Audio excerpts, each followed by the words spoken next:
Una mujer, madre y empresaria con un brillo único. Ha tomado decisiones difíciles, pero es por eso que ella está dentro del 4% de las mujeres chilenas que han logrado ser CEO. Ella es Carolina Samsic. Las empresas no sean el mejor lugar para trabajar, sino que el lugar que saque lo mejor de cada uno, que es muy distinto. Ella inició en HubSpot cuando la empresa solo tenía 60 empleados y al salirse de la compañía, la empresa ya valía 60 billones. Que te fuiste de HubSpot, una empresa abierta en bolsa que valía a Nubox, que era una empresa chiquitita. ¿Has tenido alguna fricción siendo mamá y teniendo las posiciones que tienes? Sí, mira, no voy a mentir, es difícil. Y es difícil más allá de porque sea difícil manejarlo, porque de nuevo, uno decide dónde invierte. Una carrera impresionante en el mundo corporativo. Si quieres conocer más su historia, escucha su entrevista en nuestro canal de YouTube.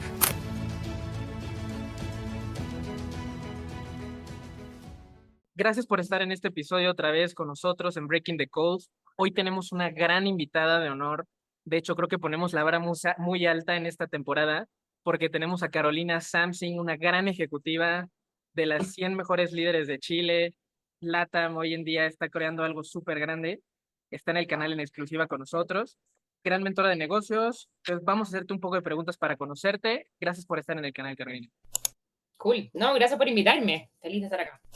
Súper. Oye, cuéntanos un poco, ya tenemos un research y queremos hacerte varias preguntas de tu carrera, pero cuéntanos un poco de ti. ¿De dónde vienes? ¿En qué has estado trabajando? ¿En qué te enfocas? Y hoy en día, ¿hacia dónde vas? Buenísimo. Bueno, yo soy chilena, pero soy bien gringa para mis cosas. Viví 8 años en Estados Unidos. Y en general, toda mi vida laboral la he trabajado en la industria tech. Tengo bastantes años de experiencia en tecnología y en específico en las áreas de growth y de revenue. Que todavía en Latinoamérica, cuando yo partí, tipo 2013, era algo súper nuevo, ¿cierto? Toda la parte digital y growth y cómo hacer que marketing y ventas trabajen en conjunto era relativamente nuevo.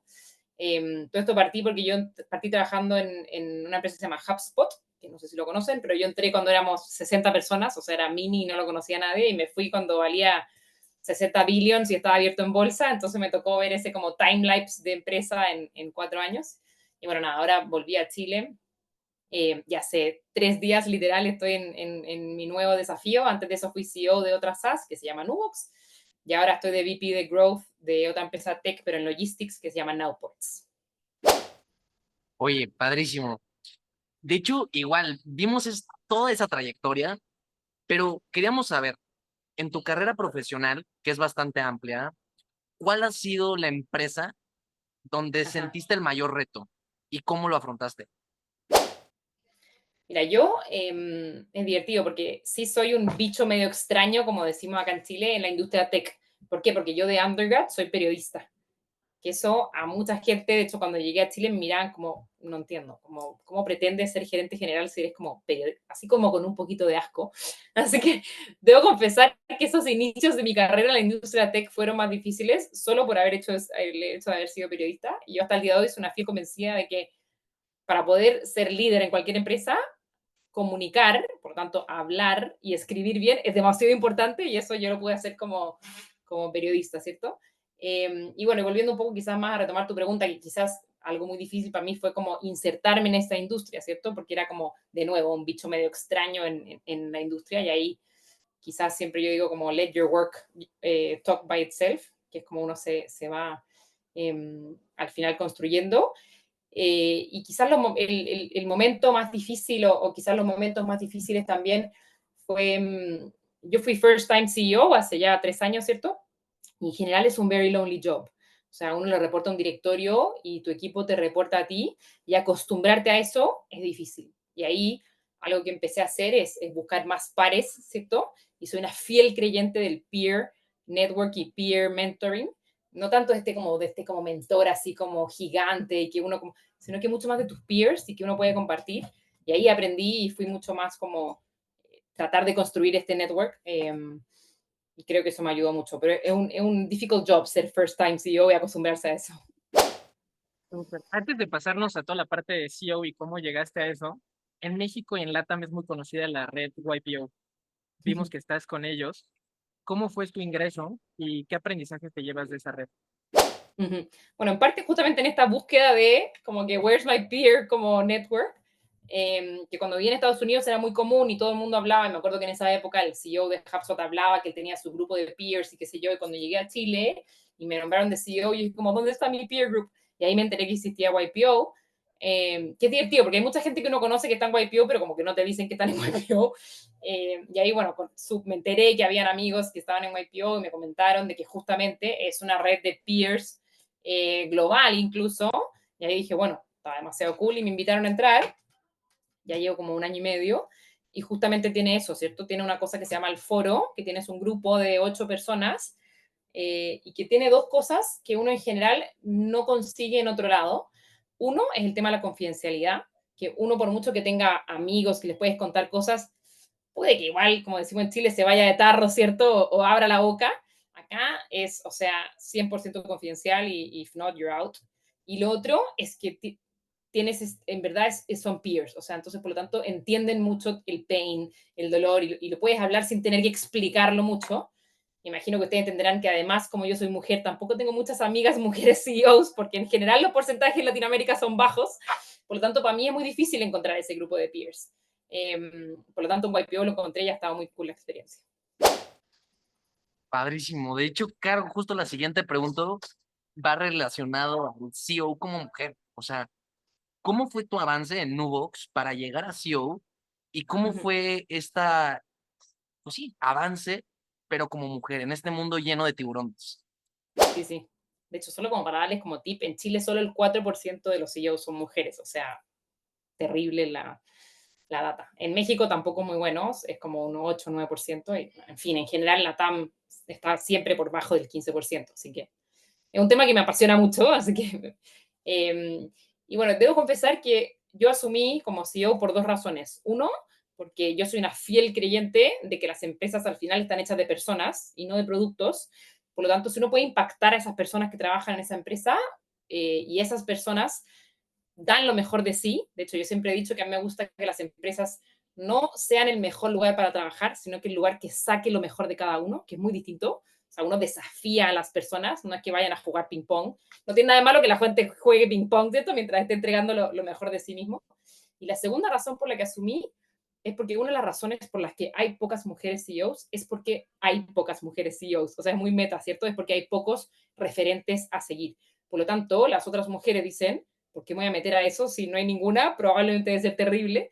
Entonces, el hecho de que ya hayan más mujeres en cargos de liderazgo, no solo CEOs, incluso C-level o en boards, ¿cierto? Rompe un poco esto que se llama el techo de cristal, ¿cierto? Y por lo tanto, otras mujeres dicen como, ah, yo también puedo llegar ahí porque hay un ejemplo. Y de hecho, y esto como anécdota, digamos, cuando me fui de nuevo, ¿cierto? Que fue también una decisión difícil irse de una empresa a otra que no lleva harto tiempo. Yo dije, ya, cumplimos el número 1, ¿cierto? Nubox creció, check, qué sé yo. Y la número 2, que era esto como de ayudar a otras mujeres, yo dije como, pucha, parece que no tanto, el número sigue mal en Chile, qué sé yo. Pero el minuto me acuerdo que anuncié en un town hall, que es cuando uno junta a toda la empresa, ¿cierto? Que me iba. El minuto que me senté en mi escritorio, me llegaron inmediatamente muchos mensajes en Slack de todas las mujeres líderes de Nubox diciéndome, fuiste un tremendo ejemplo, fuiste un tremendo referente, gracias a ti sé que se puede ser CEO. Y eso estuvo muy cool y como muy como llenador, porque efectivamente a las mujeres, de hecho, que están en posiciones de liderazgo, es una responsabilidad también el hecho de tenerlo y es súper lindo poder ayudar a otras mujeres solo por tu ejemplo a poder tomar esos cargos. Wow, o sea, saliendo de Nubox, vas a una empresa que empieza a ayudar a mujeres en tema de empoderamiento. ¿Por qué dejaste una empresa tan grandota para ir a una misión muy grande, pero tenías una gran oportunidad en Nubox? ¿O cómo fue ese cambio? Decisión. Yo soy una fiel creyente de los ciclos en general. Mucha gente, de hecho, me preguntó por qué te fuiste de HubSpot, una empresa abierta en bolsa que valía a Nubox, que era una empresa chiquitita. Y ahí, de nuevo, mucho como por ciclos. A mí me encanta seguir aprendiendo todo el tiempo y seguir desafiándome. Y cuando uno siente que está llegando quizás a ese, incluso antes de llegar a ese como más, no sé si comfort zone, porque no creo que ningún CEO en su vida ha llegado a un... Pero cuando ya aprendiste, ¿cierto? Qué sé yo, a mí ahí me gusta empezar a pensar, ya, what's the next como challenge. Y en particular, mi decisión ahora, yo quería tener un impacto mucho más global. O sea, yo en Nubox estaba a cargo solo de Chile, de un país, y ahora en Nowports estoy a cargo de global de todo el mundo, ¿cierto? Por lo tanto, el scope del desafío es mucho más desafiante, es más grande en el fondo, y por eso un poquito hice ese switch. Ok, Caro, y ahorita, actualmente, a mí me encanta hacer esta pregunta, es ¿cómo es tu día a día? ¿Cuáles son los hábitos que tú consideras que te han permitido mantenerte donde estás y seguir avanzando? Ajá. Es una súper buena pregunta. Hace poco me preguntaron también en otra entrevista como cuáles son como de nuevo, como cómo tratar. Yo no creo en esto como del work-life balance, literal. Yo no creo. Yo sí creo que hay etapas en la vida en que uno decide invertir en ciertas cosas. Porque si uno dice como, no, le invierto tiempo a mis amigos, a mi familia, al deporte, imposible. O sea, no sé, esa persona que dice, o yo por lo menos no lo he encontrado. Pero sí creo que con tu pregunta uno tiene que decidir invertir tiempo en ciertas etapas de la vida, ¿cierto? Por lo tanto, por ejemplo, ahora que estoy partiendo un nuevo trabajo, sé que estoy invirtiendo muchas horas en mi nuevo trabajo. Y lo sé y lo sabía. O sea, cualquier nuevo trabajo son literal muchas horas más diarias, ¿cierto? Por lo tanto, ahora sé que voy a estar invirtiendo menos horas, por ejemplo, en, pues, no sé, mis amigas, ¿cierto? O así. Solo por darte un ejemplo, estos últimos 3 días he salido a las 8:30 de la noche de la oficina todos los días. No estoy diciendo que sea algo sostenible y que lo voy a hacer, pero, o sea, that's the job, ¿cierto? Uno está recién partiendo. Entonces, quizás volviendo a tu pregunta, sí hay cosas que en esta etapa de mi vida no quiero como despriorizar y las mantengo priorizando, ¿cierto? Uno es hacer deporte, creo que hacer deporte es muy importante, de hecho en las mañanas yo me despierto, me pongo ropa de deporte y o salgo a trotar o entreno. Para la pandemia me hice un mini gimnasio en mi departamento, en mi casa y ahí entreno. O sea, ahorrarme la ida al gimnasio, qué sé yo, o salgo a trotar. Invierto otro tiempo, bueno, en mi trabajo ahora estoy full en onboarding. En mi familia, sí o sí, a mí me gusta dedicar quality time más que quantity time. O sea, me gusta todos los días llegar a comer o cenar, ¿cierto? Con mis hijas, tengo 2 niñitas, y acostarlas y después les debo confesar que sigo trabajando, digamos. Y sí, todos los días en el trayecto de la oficina a la casa me gusta leer o, bueno, escuchar un libro. Entonces me escucho un libro al mes. Ya llevo como 2 años en eso, por lo tanto llevo muchos libros. Eh, y debo confesar que uno aprende mucho. O sea, uno cree que no aprende, pero o sea, me encanta leer libros y de nuevo, uno cuando mientras más senior es más difícil seguir aprendiendo y para mí mi forma como de mantenerme más conectada con la industria porque soy una latera, solo leo de temas de business, no leo nada, es leyendo libros. Wow. Oye, ¿y cómo llegas a separar esa parte de familiar con el trabajo? ¿Has tenido alguna fricción siendo mamá y teniendo las posiciones que tienes? ¿Y cómo lo manejas? Sí, mira, no voy a mentir, yo soy súper directa y honesta en general, soy bien gringa de nuevo para mis cosas. eh, es difícil. Y es difícil más allá de porque sea difícil manejarlo, porque de nuevo, uno decide dónde invierte. Es difícil porque hay un bias muy grande o un sesgo, ¿cierto? Muy grande de que, y no sé por qué, y ahí de a poco estamos trabajando para eso, ¿cierto? De que ser mujer y ser mamá, como que, no sé, como si la mitad de tu cerebro estuviese muerto, como que te juro que no entiendo, o sea, de repente las preguntas que me han hecho es como, no sé, o te preguntan de nuevo, estás en la oficina, ¿y quién está cuidando a tus hijos? ¿Tú crees que alguna vez a mi marido le han hecho esa pregunta? Jamás en la vida. Y siendo que él es igual de padre de mis hijas que yo soy madre de mis hijas, o sea, exactamente igual. Entonces, ya el hecho de que uno tiene que invertir tiempo y respuestas en explicar de dónde están mis hijas y que no están así como, de repente incluso respondido como, no, están solas en la casa y nadie las está cuidando. Y me miran así como con cara de, como obvio que alguien las está mirando, o sea, ¿qué crees que soy? Digamos, un monstruo. Pero ya es difícil eso como de tener que invertir como respuestas y tiempo en justificar y explicar eso, porque yo perfectamente podría estar gastando ese mismo tiempo en hablar más de mí o hablar más de la industria y probablemente me ayudaría incluso a posicionarme más. Yo diría que eso es lo más difícil. También viendo tu trayectoria, empezaste también en esta parte de coach, tipo Ajá. para mujeres, pero ahorita regresaste al mundo ejecutivo. ¿Qué es lo que te hizo volver? ¿Y qué es lo que tú ahorita estás viendo hacia tu vida en los próximos años? Uh-huh. O sea, yo siempre he trabajado en empresas y en roles de liderazgo. De hecho, yo siempre digo que soy una muy buena operator. ¿cierto? Están los founders y están los operators. Para mí los operators son aquellos como que you take de la empresa como to the next level. Y que creo que recién en la TAM estamos empezando como a internalizar más esto, de que los founders no necesariamente tienen que ser los que lo saben todo, digamos, y como que, sino que para hacer una startup o un scale-up, como que you need expertise, y yo siempre he sido eso. Y sí, siempre he guardado un pedacito de mi tiempo a ayudar en especial, y acá lo debo confesar que tengo una especial parte de mi corazón en las mujeres. Por lo tanto, si una mujer me escribe por LinkedIn así como, oye, Car, y me escriben muchas founders y como, Caro, juntémonos, ayúdame con mi estrategia de revenue, con mi estrategia de que... Y sí le dedico un porcentaje de mi tiempo a eso. O sea, literal, a tener un coffee talk con una persona, porque, de nuevo, yo soy una fiel creyente de que en Latinoamérica tenemos el talento y los productos para ser igual de unicorn que un HubSpot o qué sé yo, pero nos falta estrategia y cultura. Y no es porque seamos imbéciles, sino que porque todavía hay poca experiencia en el mercado, porque hay pocas empresas que se han abierto en bolsa de tecnología y que hoy día valgan 60 billions como HubSpot, ¿cierto? Que hoy día, bueno, ya vale un poco menos, pero hay pocas, ¿cierto? Por lo tanto, todavía hay poco talento que tenga esa experiencia, por lo tanto, es impresionante la cantidad de cosas que uno puede resolver con un 45-minute chat con una persona. Cosas muy tácticas de repente me preguntan, como cómo estructuro un equipo de ventas o cómo armo una estrategia de marketing digital. Entonces sí dedico esas como slots de horas a juntarme, en especial con mujeres, también con hombres, no soy tan, de hecho en general son más hombres por un tema de mercado.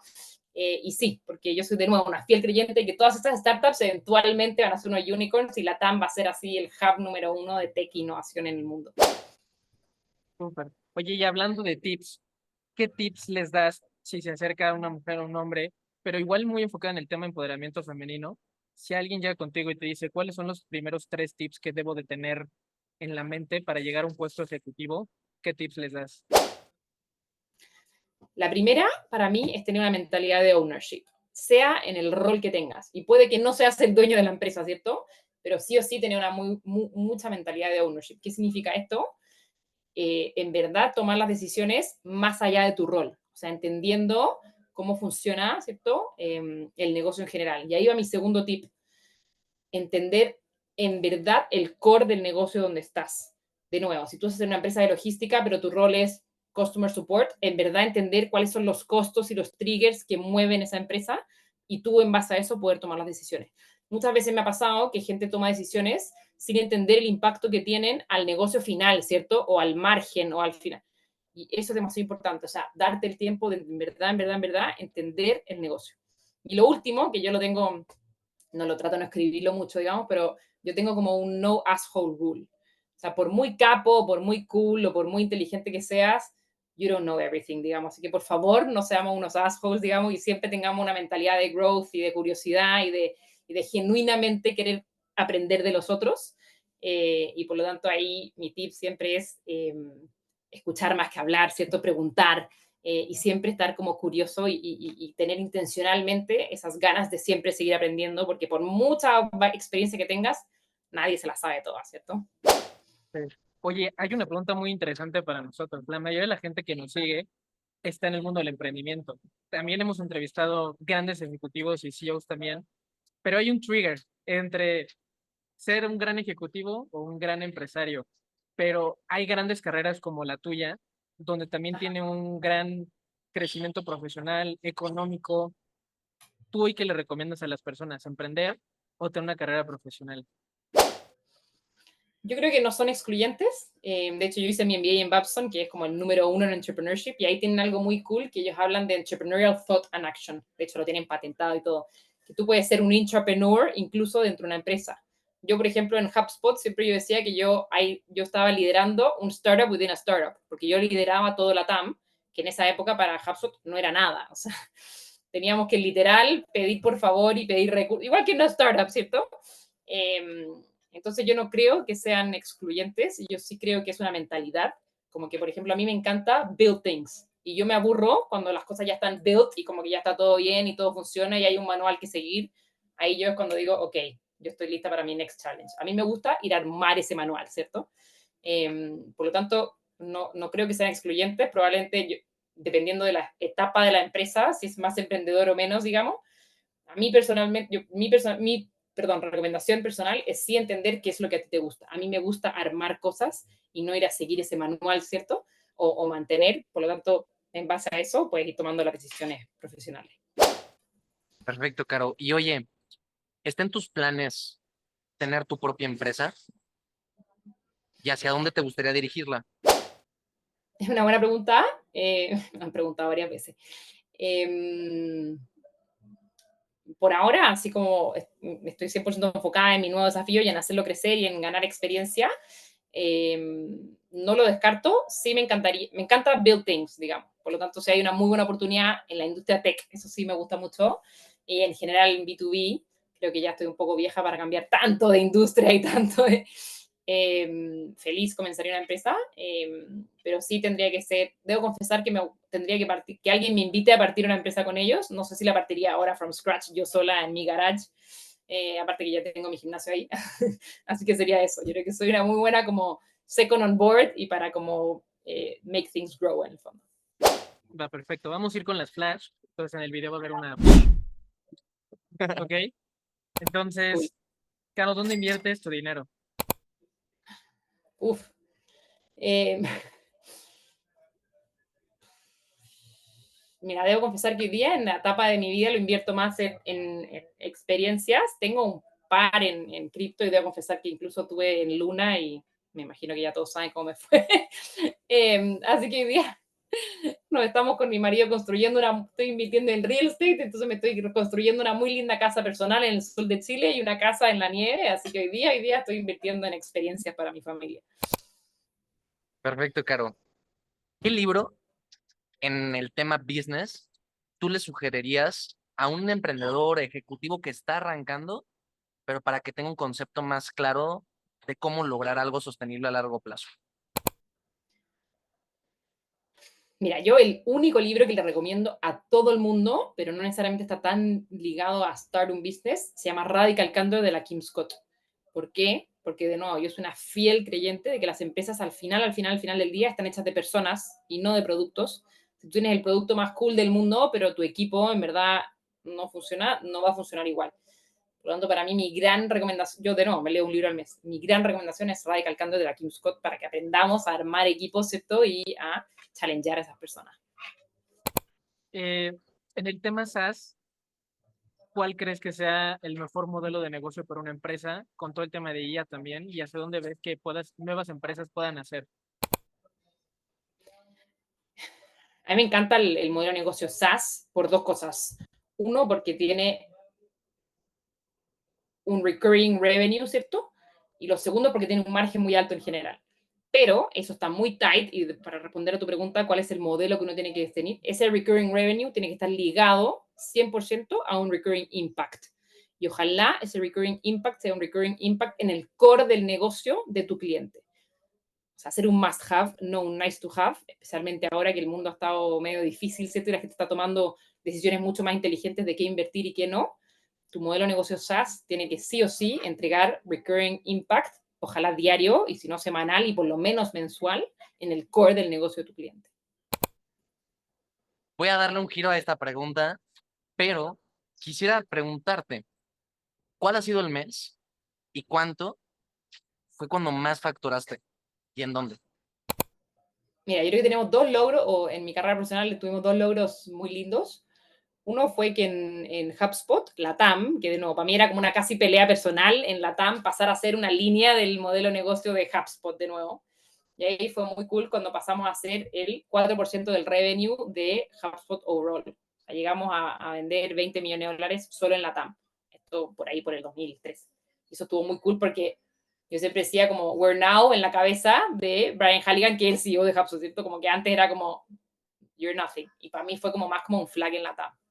Y lo otro fue en Nubox, cuando pasamos de vender como 120 clientes mensuales a 500 clientes mensuales, lo cual significaba que 500 empresas confiaban, ¿cierto?, todos los meses en Nubox, y que ahí quizás no suena tan, nuestro ticket promedio eran como $90, por lo tanto no es tanto en millones de dólares, ¿cierto?, pero sí en el N de clientes, que estaba muy cool, que 500 clientes, ¿cierto?, confíen en ti en un mes.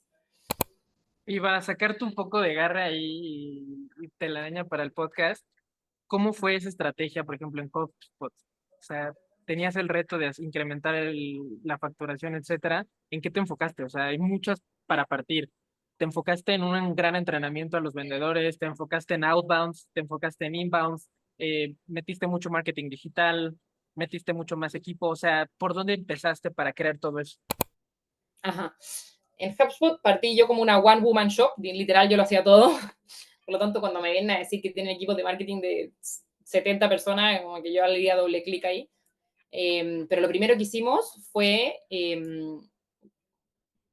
crecer muy inbound. Por lo tanto, ser muy útiles en nuestro contenido. Que ahí lo primero que hicimos como que fue build un thought leadership muy importante. De nuevo, acá estamos hablando del 2013.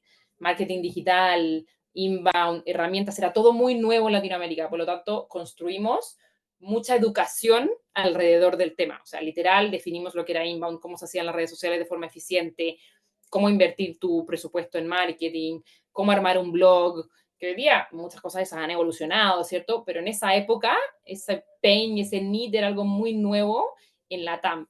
Por lo tanto, quizás como para ir a qué recomendaría hoy, lo mejor para hacer es ser útil para tus clientes, ya sea con contenido o con algún evento o con recomendaciones o con negocio, pero cómo podemos hacer que nuestros clientes confíen en nosotros como servicio o como producto de forma útil. Y eso fue la clave del éxito para el inicio de la TAM. De hecho, yo cuando iba a donde los clientes o hacíamos un evento, yo los desafiaba y les decía, googleen cualquier cosa de marketing digital y les aseguro que HubSpot va a ser el número 1 en sus resultados. Bueno, y así era porque en el fondo lo habíamos construido, ¿cierto? Y eso fue gran parte que nos hizo crecer en esos primeros años en la región. Padrísimo, Caro. Ya para terminar esta parte de Flash, quisiera preguntarte, ¿qué herramientas o qué recomendaciones das para el tema de gestión y organización de tiempo? ¿Qué usas tú? Buenísimo. Bueno, yo vivo y muero por mi calendario. Lo hago ultra público y tengo un calendar link que mando a todo el mundo que vivo y muero por ahí. Y lo otro es que yo uso de forma muy sencilla, pero Evernote, que me encanta para manejarme. Y sí lo que hago, y esto es literal, algo que yo he aprendido que me hace muy bien y que en general me logra también mantener como alejada del burnout, es que yo los viernes en la tarde le dedico por lo menos 1 hora y media, 2 horas a planear mi semana siguiente. Esto lo hago en la tarde, ¿cierto? Y definir y estructurar mis one-on-ones con mis equipos a la semana siguiente. ¿Por qué? Porque eso me permite, y lo hago, y vive eso, lo que tengo que hacer vive en Evernote, y mis one-on-ones viven en un shared document con mis reportes. ¿Por qué? Porque eso logra que sábado y domingo, literal, no esté pensando en, uy, tengo que hacer el budget de no sé qué, me falta entregar, sino que unplug y el fin de semana me dedico a estar con mi familia, a hacer deporte, y no pienso todo el tiempo y tengo ese rumeo mental, como le llamo yo, de lo que tengo que hacer, porque eso es al final lo que te termina quemando. No son las horas trabajadas, sino que es ese como desgaste mental. Y eso es algo que lo he aprendido con el tiempo, de poder literal que todo eso viva, yo uso Evernote, pero que viva en algún lugar, cosa que te dé paz mental el fin de semana, de que things are como que being managed. Perfecto, Caro, muchísimas gracias. Oye, ya para poder cerrar, primero queremos agradecerte por tu tiempo, por estar acá, pero antes de terminar, no sé si te gustaría agregarle valor a las personas que nos están viendo, darles algo que a ti te gustaría decirles. Uh-huh.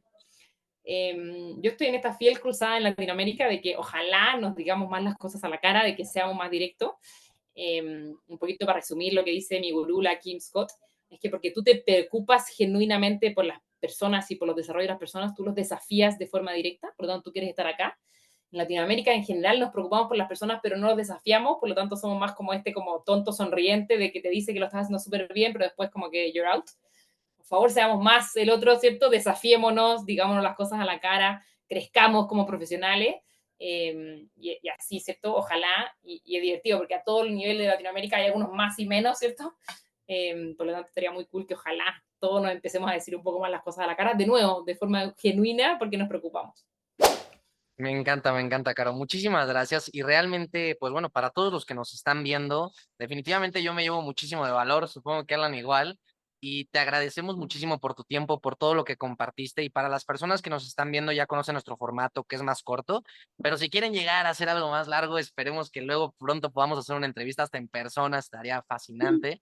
Pero muchas gracias, Caro. Y para todos los que nos están viendo, pues nos estamos viendo en siguientes entrevistas que se vienen cosas asombrosas. Cuídense mucho. Hasta luego. Chau, chau.